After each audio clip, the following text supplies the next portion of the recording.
England and Sweden will clash on Saturday afternoon, with the winner booking a place in the World Cup semi-finals. The Swedes have done brilliantly to make it to the quarter-finals of the world's most famous sporting competition, progressing out of group which included Germany and Mexico, before beating Switzerland in the round of 16 to make it into the last 8. Jordan Pickford helped England to the historic feat of winning a penalty shootout at the World Cup. England have done similarly well to make it to the last 8, although the Three Lions certainly had an easier group that they were expected to get out of. Still, the defeat of Colombia on penalties created history, as it became the first time England have ever won a penalty shootout at the World Cup finals. England are slight favourites heading into Saturday's clash, which you can listen to live on TalkSport, but the Swedish press are certainly confident their boys have enough to knock the Three Lions out and prevent football from coming home. In Sportbladet, Peter Wenman writes, "Bring on England. Sometimes you just have to pinch yourself, wipe the sweat from your brow and sigh, what bloody drama." So now we have Harry Potter against Pippi Longstocking. Now it is all about dreams and fairy tales that have to be told. However, in the same publication, Eric Niva is more complimentary.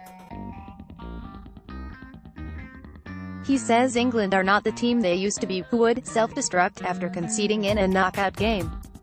But rather than going on to lose to Colombia after Yerry Mina headed the South Americans' injury time equalizer, the Three Lions prevailed on penalties. But writes, England has won over their absolute worst enemy, they defeated themselves. A beating disgrace. England fans slam Colombia's dirty tactics. Colombia's behavior is an absolute disgrace. Someone check on Courtois. Chelsea keeper mocked after Pickford's heroics. Former England goalkeeper backs Jordan Pickford and slams. Disgraceful. Courtois Allardyce slams. Outrageous Colombia conduct and defeat to England. How the race for the Golden Boot currently looks. Mum, I'm not coming home. England players' brilliant Twitter reactions. Diego Costa at center of penalty storm after warning teammate would miss. Raheem Sterling barged by Colombia coach during World Cup encounter. Stat that shows Liverpool's Henderson is England's most important player, as Yerry Mina nodded that equalizer on 93 minutes. You could have been the house, home and hamster wheel that England would self-destruct.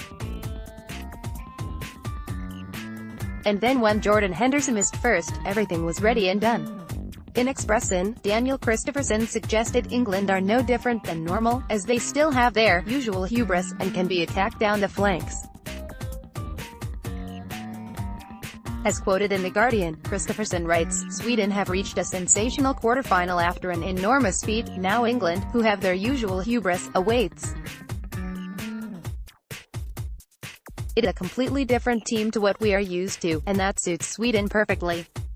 England's wingbacks can get too offensive, and with their new passing game there is the risk that they are vulnerable on the counterattack.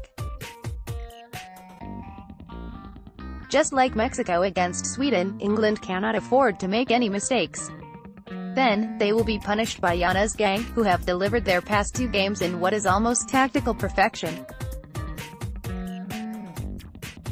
Add to that the fact that the pressure will be enormous on England. They will carry the nation's hope on their shoulders. Aftonbladet celebrates Sweden's progression to the quarter-finals. Former England manager Sven-Göran Eriksson had his say on Gareth Southgate's side, though he refused to back the Three Lions against his home nation. Sweden's compact defensive game is huge, Sven told Sportbladet. As for England, they looked like they were set for victory after 90 minutes, but it was not enough. But then it's great fun for them to win on penalties. England will make it very difficult to score goals for Sweden. But I think it will be a Swedish victory. Sweden v England will be live in full on TalkSport on Saturday, July 7th. Click here to listen to commentary of the World Cup quarter-final.